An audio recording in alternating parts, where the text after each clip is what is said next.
কি ব্যাপার এত লেট করে আসলা কেন? কখন থেকে তোমার জন্য ওয়েট করতেছি। সরি, একটা কাজ ছিল তো, তার জন্য লেট হয়ে গেছে।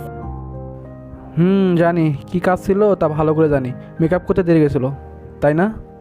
আচ্ছা বাদ দাও, এত আর নতুন কিছু না। তোমার তো সবসময় লেট হয়। চলো কোথাও যা বসি।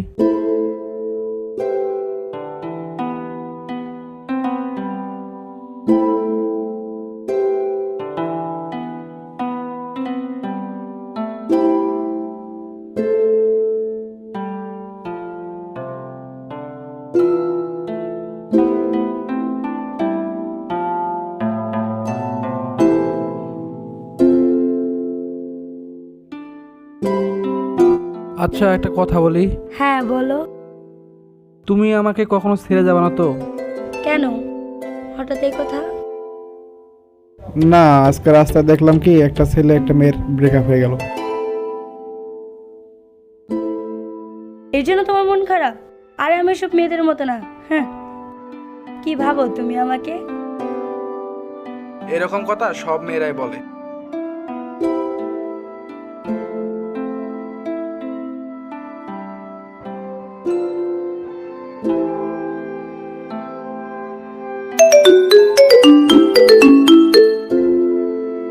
এক মিনিট। হ্যাঁ মা।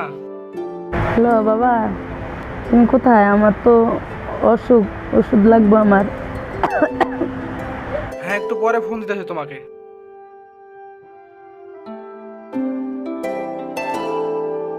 শুরু করো।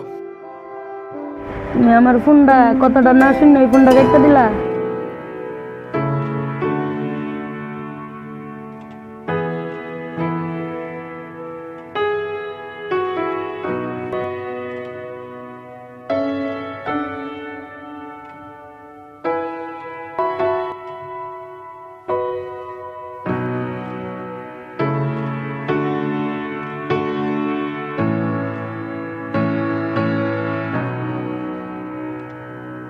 উফ, ঝাল লাগছে, পানি।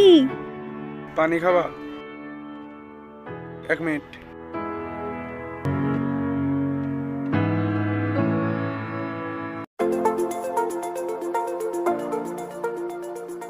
হাই।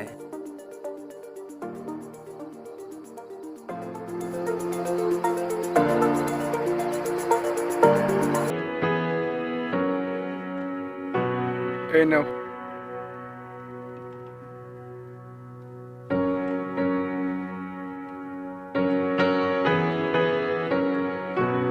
চলো, অনেক সময় তো কাটালাম, চলে যাই। না তুমি যাও, আমার একটা কাজ আছে। আমি চলে যাব? হ্যাঁ চলে যাও। তুমি একা থাকবে এখানে? হ্যাঁ আমার একটা কাজ আছে, কাজটা শেষ করে চলে যাও। সাবধানে যেও। হ্যাঁ তাহলে তুমি সাবধানে থেকো। হ্যাঁ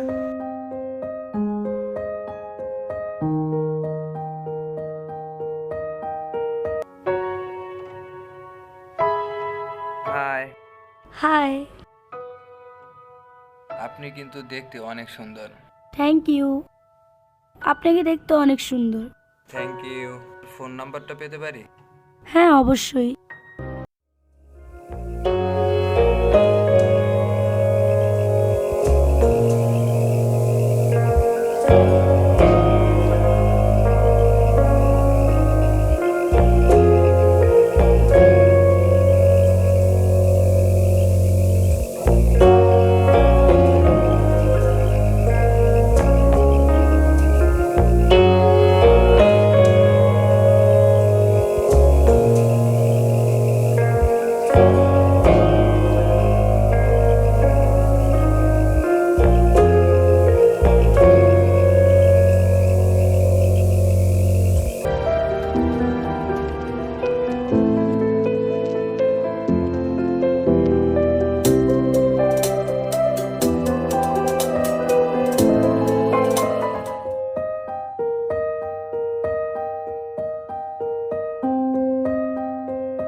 ধরতেছো না কি জন্য?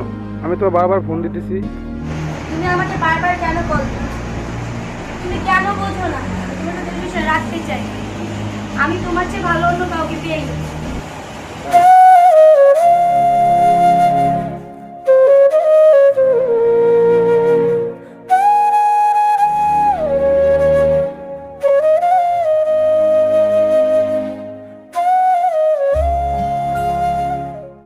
কেন ডাকছেন? আসলে তোমাকে আজকে ডাকা হয়েছে এই কারণে যে তোমার সাথে আমার রিলেশনটা কন্টিনিউ করা সম্ভব হচ্ছে না। আগে যার সাথে রিলেশন করতা তার কাছে ফিরে যাও, হয়তোবা সে তোমাকে আমার চেয়ে বেশি ভালোবাসবে, অনেক কেয়ার করবে। সো ভালো থাকবেন, গুড বাই।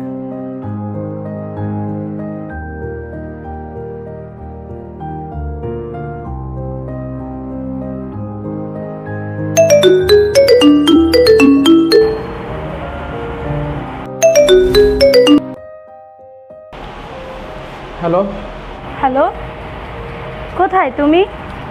আমি বাসায় আছি। কালকে আমার সাথে একটু দেখা করতে পারবা? কি জন্য দেখা করবো? আমার সাথে একটা কথা আছে। আমি আসতে পারবো না, আমি বেবি আছি। প্লিজ কালকে দেখা করো। না, আমি আসতে পারবো না। প্লিজ কালকে দেখা করো, তোমার সাথে আমার একটা কথা আছে। কোথায় দেখা করবো? যে জায়গায় তুমি আর আমি বসে থাকতাম কটা বাজে? কালকে 4টায়। ঠিক আছে। আমি তোমার জন্য ওয়েট করব। প্লিজ কালকে আসো। ঠিক আছে।